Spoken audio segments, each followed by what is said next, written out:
First of all, what should our viewers expect to see and hear from President Obama tonight? Well, tonight the American people are going to hear an energetic presentation from the president, where he's going to give a clear sense of where we've come from when he came into office, and we were bleeding 800,000 jobs a month, and we were mired in 2 wars overseas that we were paying for on a credit card. And he's going to walk the American people through the ways in which we've grown out this economy from the middle class out, growing 5.2 million jobs in the last 31 months, and really saving the American automobile industry and putting the middle class on the right track. And the president's going to lay out the vision for the future, how we're going to grow our economy by 1 million manufacturing jobs over the next 4 years, double our exports, recruit 100,000 science and math teachers, and by comparison, the president will make it clear that Mitt Romney and Paul Ryan's budget and their policies would drag us back to the crisis that we were digging ourselves out of, and that Mitt Romney really has no health care plan that would take care of folks with pre-existing conditions, and certainly has a tax plan that would balloon our deficits to the tune of $5 trillion while benefiting millionaires and billionaires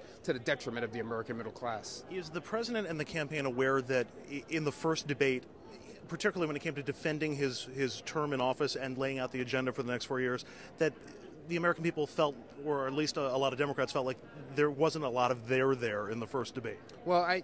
think that the story coming out of the first debate is that Mitt Romney put on a spectacular performance. It must it takes some brass, as Bill Clinton would say, to disavow every single position that this man has staked out in the last 2 years. We saw him run away from his immigration position, run away from his position on women's health care and a woman's right to get an equal pays work as a man does. And certainly run away from his tax policy as well.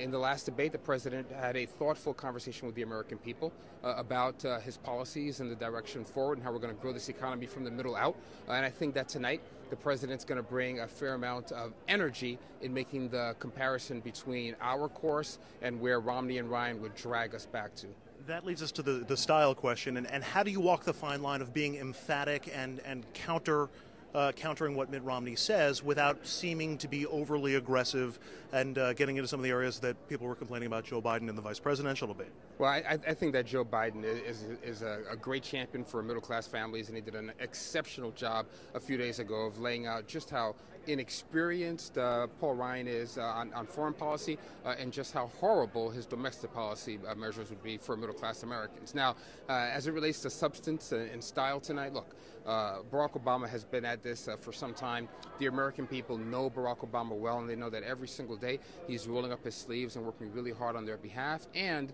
they know that there hasn't been a more thoughtful politician sitting in 1600 Pennsylvania Avenue. So they expect that they're going to hear from him with clarity, with a sense of purpose, and a real vision for how we're going to continue to grow this middle-class economy.